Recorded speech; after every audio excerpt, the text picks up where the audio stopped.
For pantographic records to be of any value, they have to be given according to some reference point.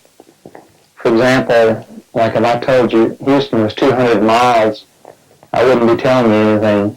But if I said Houston was 200 miles from San Antonio, I'd be giving you a reference point from which to start.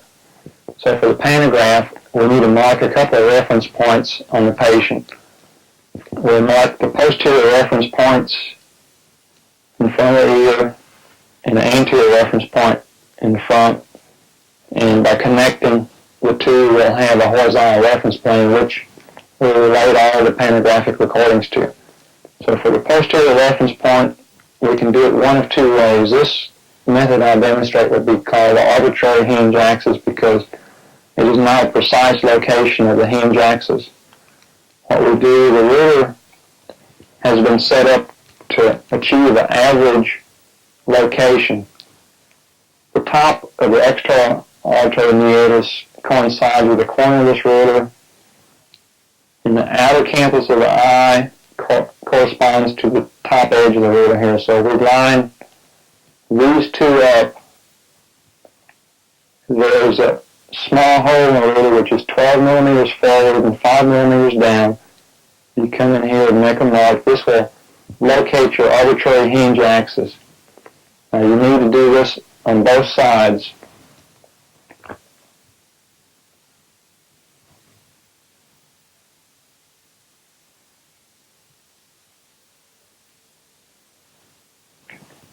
And this locates the arbitrary hinge axis for the posterior reference point. The anterior reference point will use this notch part of the ruler. Now either incisal edge of one of the anterior teeth or the lip will touch against this. Now I like to use the lateral, come up, use the lateral and make a mark. Turn this side just a little bit where you can see. So we make a mark here. Now you come down from the inner campus of the eye and you measure how far this mark is. This mark is 30, so you'd make a note at the anterior reference point is 30 millimeters from the inner campus of the eye. So if you came back to reestablish this point and say you've been in a car accident and lost that tooth or some other accident that has occurred or the tooth has been changed, this distance from here is not going to change. So we have two marks. We connect these. Posterior. We connect these two marks with a short line. This is our horizontal reference plane. This is what we relate the angles of measurement for your pantograph. So this is what we're relating them to. So you want to be able to reestablish this plane for using your pantograph. Now that we've established those, we'll start off by assembling the pantograph. First of all, you want to take and get this length measurement for the screws that you'll be using. Go ahead and put it in your hand and assemble and take the screws, find which screw is going to be the right length. Make sure you don't get one that's too long. So take it, and while it's in your hand, let's assemble it.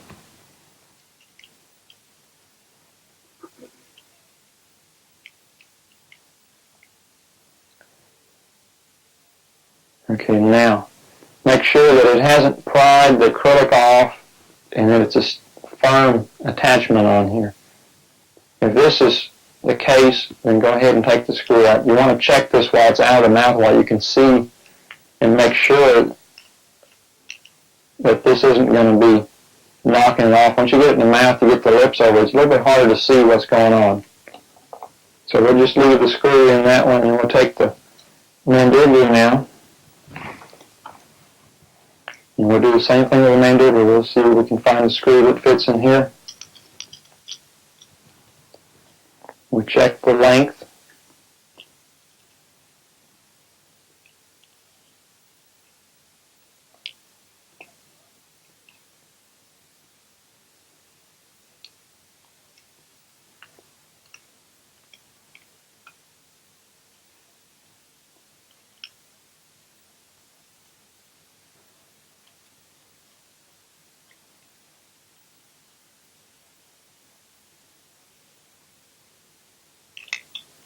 And tighten it and check that it hasn't broken the correct loose and that it's a tight, snug fit on here. If this fits okay, leave the lower attached. Now you're ready. Take the lower,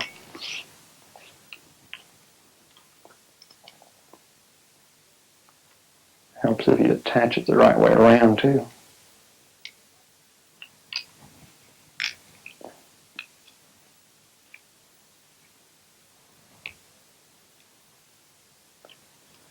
Place the lower in the patient's mouth. Put the upper clutch closed down.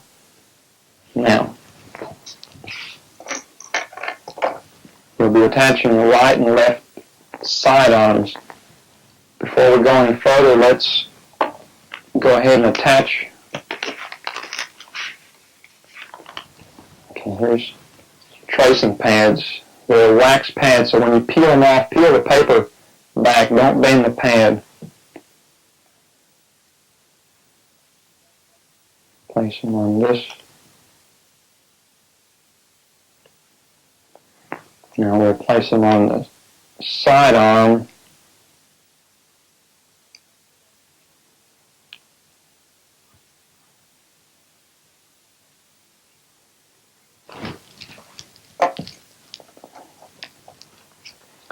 Again, make sure you bend the paper because you'll be throwing that away and not using it. This wax pad, if you bend it, you'll get creases and wrinkles and you'll get the beginning of a tracing, which isn't going to help you any. Okay, so after you get the pads on, now let's... Okay, this has an adjustable side arm, so what you want to do is check the forward and back adjustment. This is adjusted all the way back to one limit of movement. So if you leave it here, you've cut out the adjustable part because you can only move it one direction. So release the lock and back it out a little bit. This will give you some room to move it forward and back. I like to take and come out to where this sleeve comes to the end of the pad. Now it also has an up and down movement. If you adjust the bottom edge of this to the center of this bar, this will give you roughly half of the up and down movement.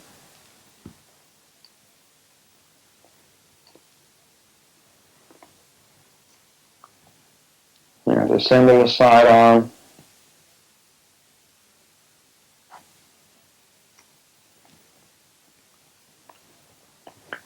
Okay, this allows the arm to go back and forth for the gross adjustment. Adjust it back roughly to where you want it. Adjust this one back roughly to where you want it. Now, you'll have the patient go forward, back, forward, back. Make sure that the patient is back in centric relation when you adjust these pins back here. This looks like we're real close. We'll bring it forward just a little bit and be right on, and we'll go ahead and snug up our adjustments here. And we'll go ahead and lock it, and then we'll back this pin out a little bit so we won't be scratching. Now this pin on the side should just lightly be touching the side of the face. It shouldn't be digging into the side of the face. Now we'll turn this way and we'll put this side arm on. Okay, check that you have it in the mid-range of the adjustment on these.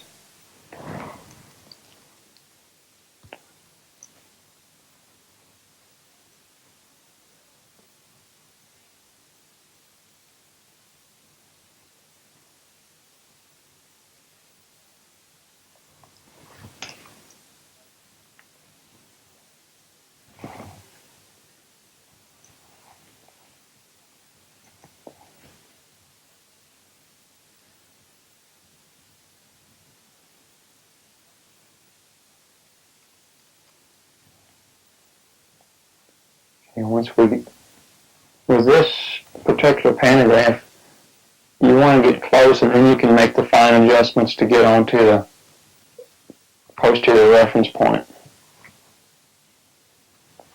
Okay, forward, back, forward, back. Okay, we're right over the mark, so we've got these lined up where we want them. So we're snug them up good, and we'll go ahead and back these pins out so they won't be scratching the side of the face. Now, next, you want to adjust these front tables to where they're parallel to the posterior table here. We're slightly up from that, so we'll come in here and tilt these down just a little bit.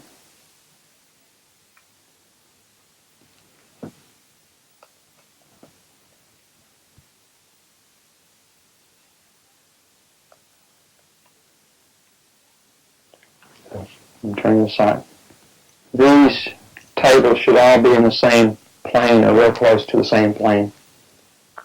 Now we're ready to start attaching the scribing. Make sure you put all the pins up on here. We've pre-checked the screw length, so we know the screw length's not going to be any problem.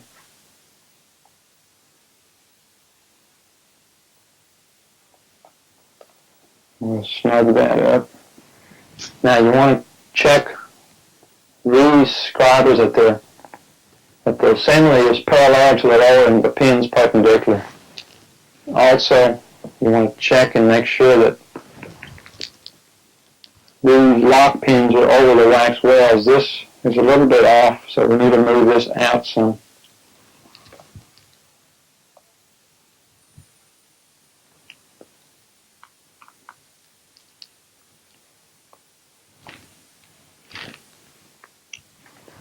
Okay, this over the wax well. The other pin is over the wax well. It's a little bit off parallel.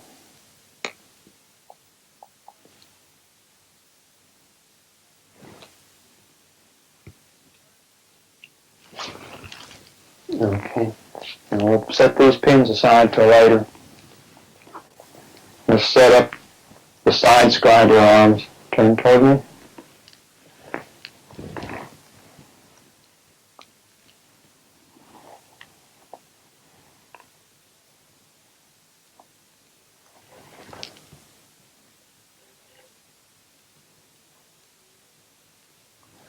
Again, have all the pins pulled out when you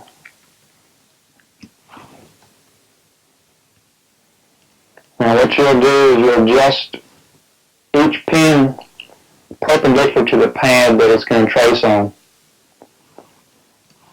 Now for this vertical pad, you want the pin 2/3 of the way to the front and halfways up and down. So we move the same for the horizontal pad. You want the pin 2/3 to the front and halfways in and out on. So we'll check position here. And we'll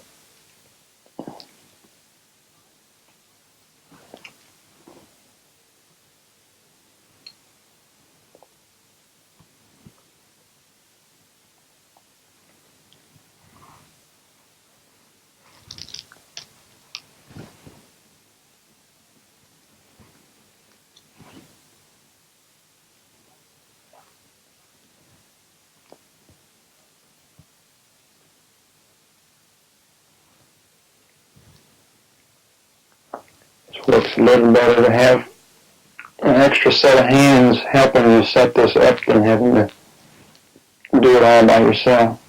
Now, we'll do this side and then we'll have the pantograph just about all assembled.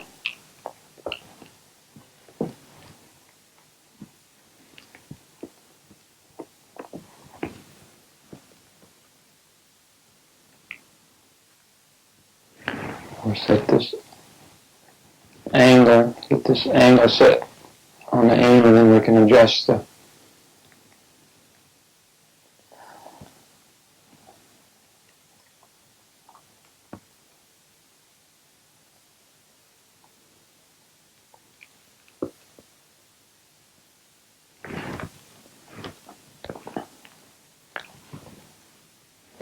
now. When you have them all set, we can go ahead and take these pins off the back.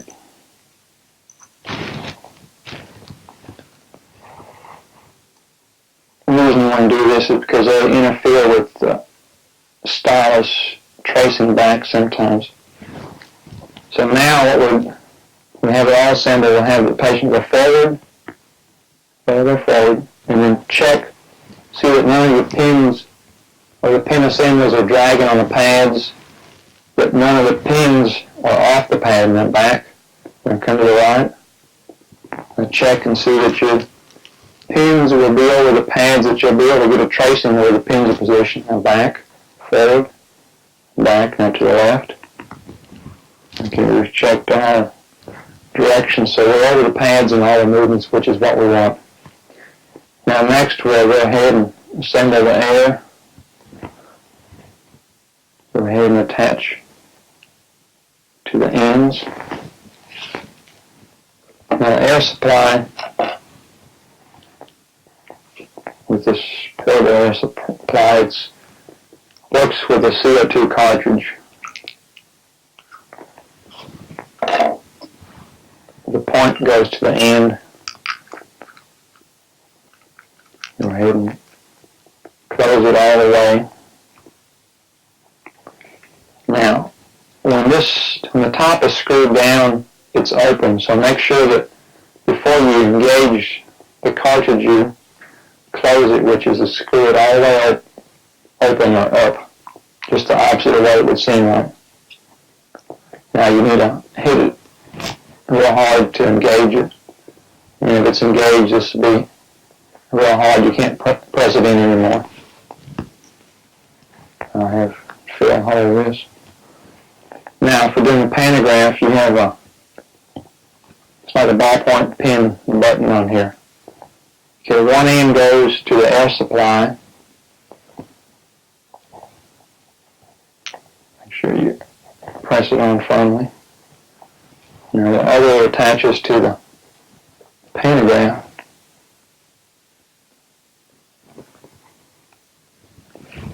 Now you want to screw that down on top, and if we have air pressure, the pins should pop up. So the pins are firm there. Now, with all the stylus have a little hook, which the hook the elastic to. Turn this hook toward the side where the elastic comes from. The reason for this is if these pins are slightly bent later on, when you do your tracings, if that pin is turned in a different direction, you'll be able to orient the same way it was oriented when you did your tracing, so that you'll be able to follow your line. So make sure that little hooks come out straight to the side where the elastics are.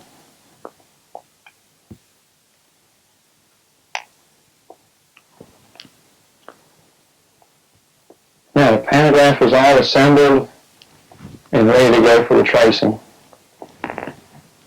Now, first thing you want to do is make sure the patient's oriented where you can make the movements. You want the jaw more or less parallel to the floor. You want to position yourself where your forearm is in line with the midline of the patient and about level with the jaw. And you want to take the tip of your thumb, not the flat side, the tip. Push, put your finger under like this. Push up the tissue a little bit where you can feel the tip of the jaw, and rest your forefinger underneath. Now go forward, back, forward, back. Now you want to lightly guide your movements. Any movement is always preceded with a protrusive or a forward and back. So forward, back, forward, back, forward, back. Now once you feel like he's going back in the eccentric, you can go ahead and push the button and it pins will drop down and make a mark.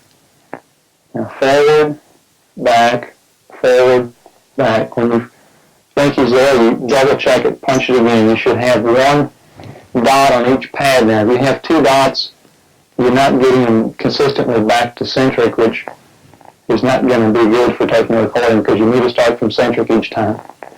So we've got a centric position confirmed. Now forward, back. Now we want to make a right recording, so after each forward and back, I'm going to give you the instruction to go to right and back. So forward, back, to the right, back, forward, back, to the right, back, forward, back. Now this is a sequence we use for doing recordings. You want to record from the centric beginning of the movement out, but not back. Forward, back, to the right, back, forward, back, to the right, back. And we want to release before we get to the end. And one more time, you want to do two recordings and you should end up with one line. Forward, back, to the right, back, forward, back, to the right, back. Now, we've got one line on here, so we can feel fairly certain that we have a border tracing here because the border movements are reproducible. Now let's try the other side. Forward, back, to the left, back, forward, back, to the left, back, forward, back, to the left, back, forward, back, to the left, back, forward, back, forward, back. Now this completes the pantographic tracings. You do two right movements, two left movements, and one protrusive. Protrusive, you're not going to be able to get two consistent lines because you're going to not have a lateral guiding to this. You'll have a superior guiding, but not a lateral guiding. So now that we have this, we want to go ahead, we'll take the, we'll leave the pins on, the elastics on right now, but we want to pin the wax wells. Go ahead and hold this for me. We'll heat up those pins.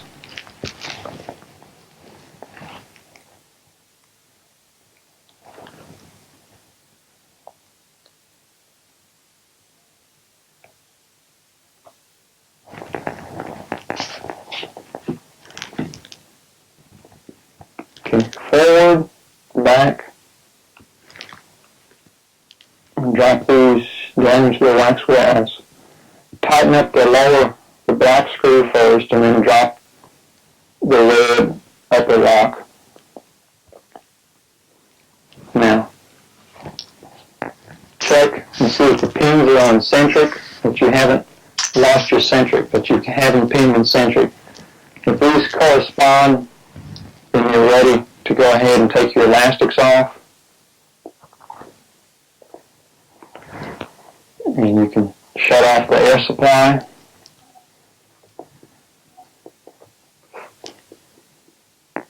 Okay.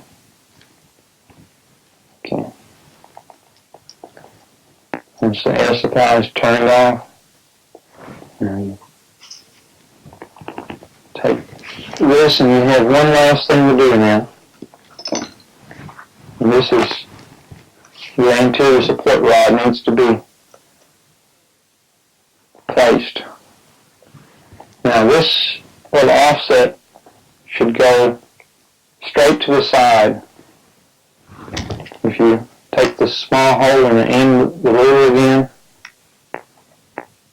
lay it back over here, you can adjust. Let's turn to the side here.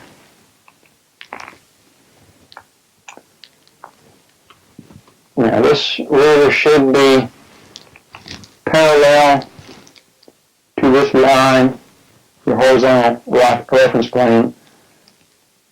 The support rod should be perpendicular to this line, in other words, a 90-degree angle here. So get the height and get the angle.